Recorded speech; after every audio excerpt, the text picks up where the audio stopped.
halftime. Still 2 more quarters to go. We'll take a timeout. We'll be back after this. You're watching the NFL, and it's on EA Sports. It's in the game.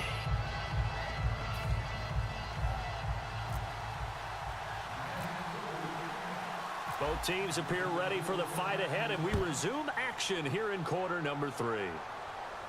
That's fielded in the end zone. And a pretty good return here. He'll be stopped just shy of the 25 at the 24-yard line. New York set to take the field. They're down here, but very much in this game. What's the tonality of a coach's talk when a game is within striking distance like this at intermission?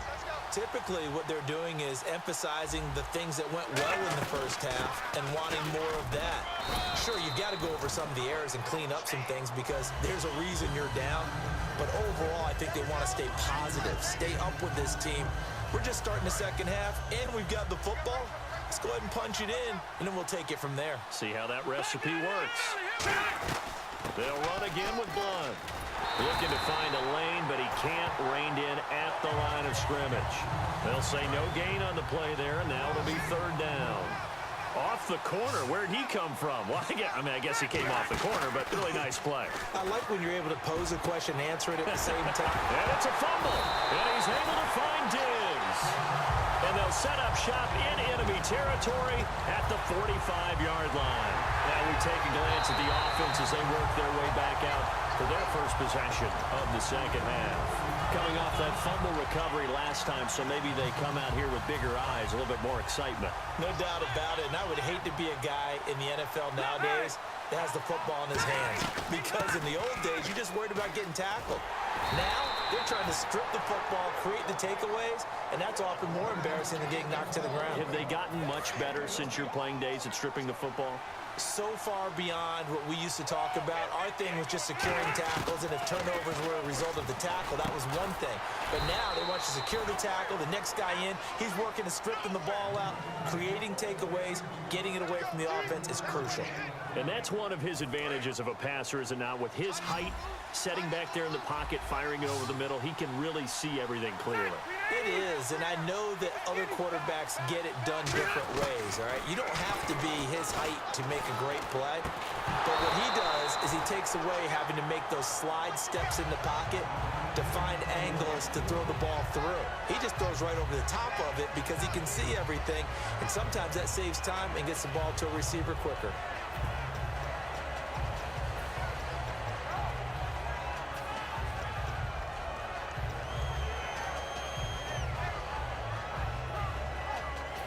No move to get the offense off the field. They're going on 4th and 5. They come up in an empty set. 4 wide receivers, 1 tight end.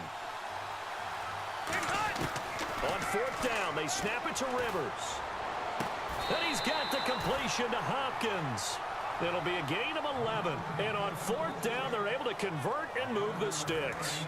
I don't know if I agree with that. I guess they don't care if I agree with that. But, boy, you have to be surprised by that, right? I definitely was surprised that they decided to go for it in this situation. But they must have either felt like they either had a great play call on or they're trying to show extreme confidence. Pretty good coverage there, and both of these defenses, they've had good coverage throughout this one. No doubt about it. And in today's NFL, where we're used to a bit more scoring, this feels almost like a whip. Trying to force it to Hopkins, and it's intercepted. Picked off by Jonathan Cyprien. And he's able to get it back to the 33-yard line. So here are the Dolphins now. They get ready for their first possession of the second half. And that last drive, a long drive, but not just that. They had a great air attack going. Do they stick with that? I would think that they would, because if they were confident enough to do it on the last drive, starting backed up in their own territory, why would you change anything? They've got to be confident about what they're presenting and continue to do so. Yeah, because the secondary, they really look clueless. And that was amazing because that drive went and went, no adjustments, and no big plays by the defense to knock the ball away. Really good defensive effort. They were all over that little swing pass out to the right side, but for lost yardage. Terrific read, better execution, and done with a lot of enthusiasm, wasn't it? Absolutely. They saw it all the way, ran to the football, and caused him. There he goes, left side. And all the way in for a Miami touchdown. Ty Montgomery, 69 yards. the Dolphins are able to grow their lead. Well, he's used to running it that distance. Here, he had to catch it, too, before making the run. Heck of a play for the score. There's not many things better for an offense than a back who is a complete guy, who can run it and catch it. And we just saw him complete a big-time play for a touchdown. Gostkowski now, after the touchdown, he'll send this one away. That'll be taken in the end zone. And he'll wind up about 4 yards shy of where he would have been if he had taken a knee, as they'll start at the 21-yard line. New York set to take the field. And following the interception, we'll see what they can put together on this drive. I can hear my old college coach right now. He always used to tell us before every game, the team making the fewest mistakes will win.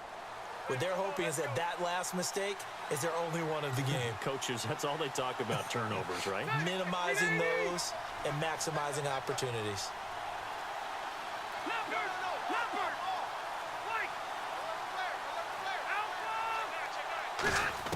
They go back to the air here after the INT on the last drive.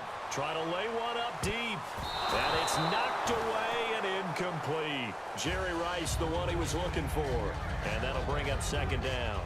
I like the boldness, and I like that they took a shot downfield, but it was well covered. He was able to get a hand in and knock it away. Ready, 390. Gun, gun, gun, gun. Hey, downtown. Alpha. Rush it. Gun, gun.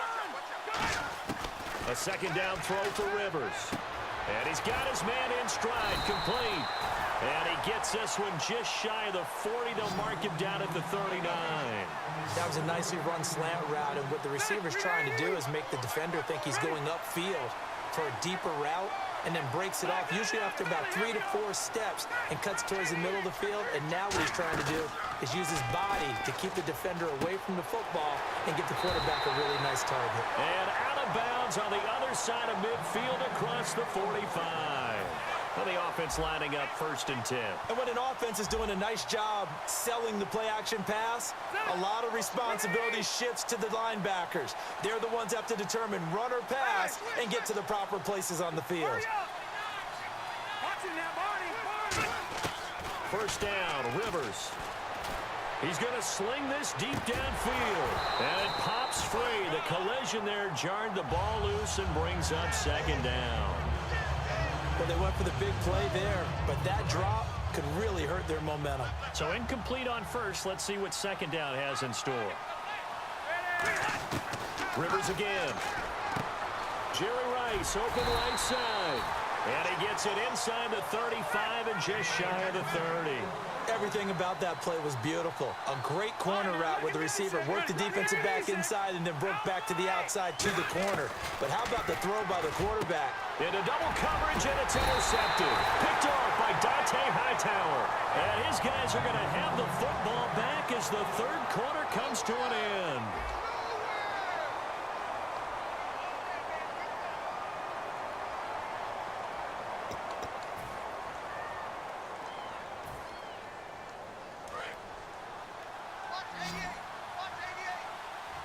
One receiver left, 2 to the right. So after the INT, it's Kaepernick. He's got time in the pocket. And his throw here's incomplete. And there's a good opportunity. Just went awry there. A drop pass. I guess that's why they call them running backs and not catching backs.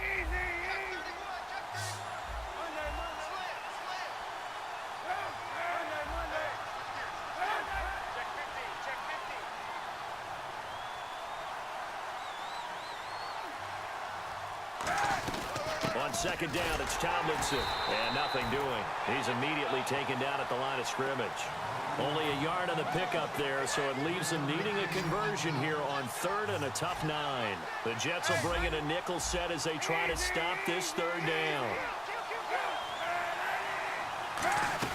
On 3rd down, LaDainian Tomlinson. And he'll be brought down shy of the 40 at the 38-yard line. 9 yards on the carry, but it's going to lead to a 4th down.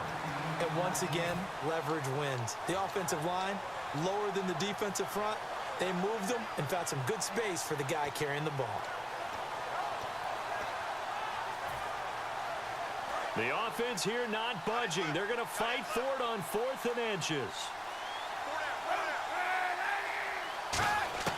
Kaepernick to throw for it on 4th. And this is caught. He hits Landry. They'll get a couple yards on that one. And they're able to convert here on 4th and inches. I remember in pregame when we were talking to him on the field, and he took his gloves off and showed us his fingers. A few misshapen ones in there, and now we know why, trying to catch those types of bullets. That was a dart. Yeah, even for a talented receiver, those are tough to hang on to. They got pressure there and only rushing 3. And there's a defensive coordinator right now who is celebrating not just getting home with 3 there, but realizing if that's the type of pressure he can get in the entire game, then his pass defense is going to be excellent. You're dropping 8. Where are you going to go with the football? Now Kaepernick. And some room to run now. And he'll be taken down at the 46-yard line. 6 yards on the pickup, and they're going to have a 3rd down. They're going to hurry back to the line now. From the gun on 3rd down, Kaepernick. And intercepted. Maybe the turning point they need. Picked off by Super Bowl 49 hero Malcolm Butler. And they have possession, and they have it at the 38-yard line. And the Jets set to take the field. Looked like they had something going last drive. Then the interception happened. Will they recover? The memory they need to keep with them is that they did have something going. They were moving the ball on offense, had a nice sequence going. Don't worry about the other part. You can't get that back. Let's go back to what you were doing well before. I thought you were going to say they need to have no memory, but remember the good part, forget the bad. I like that even better. Get 180, round 80. Check, Patriot. Throwing again, Rivers on 2nd and 10. Slant route, caught by Edelman. And taking it across midfield and inside the 45. They got 18 yards out of that one, and it gets them a new set of downs. Well, they brought the pressure, and that meant man coverage behind him, so he's still able to complete the pass. Even as he took the hit, and that's what you have to do. And this is intercepted, and that should do it. Picked off by the Pro Bowler, Marcus Peters. And his guys are going to get the football at the 37-yard line. And out come the Dolphins now. And following the interception, just any interception, are you a little bit more cautious when you start that next drive, or no, you just throw that out the window? I think you are. I don't think that there's any way you can run back out there and go, totally didn't affect me. Let's just go ahead and be loose with the football again. You're going to take care of it, but you have to be careful about being too cautious because now you can't run any offense at all. Still want to attack. We'll see how they attack him here. Looking left side, that's caught by Landry. And he's going to get this all the way down inside the 35. 23 yards on the play. And defensively, they were in zone coverage there. Do you have to be a little careful? You're losing, playing against a good quarterback like he is, to not play too much zone?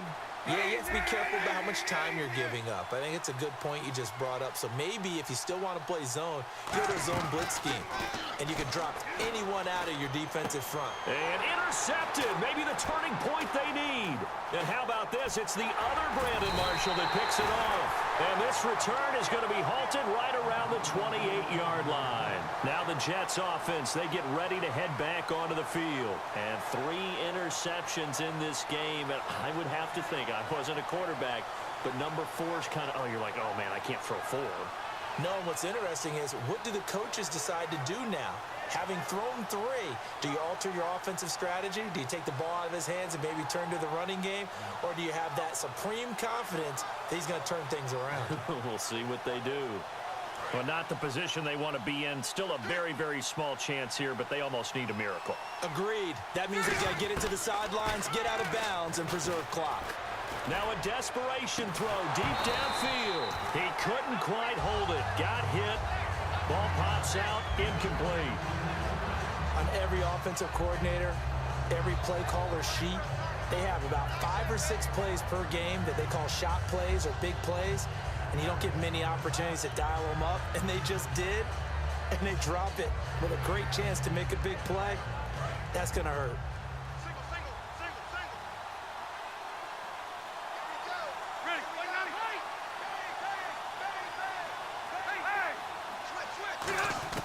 A second down throw for Rivers. Eluding the pressure right. Trying for Edelman again. This time he's got it. Now whistles come in. We're going to get a timeout here by the offense.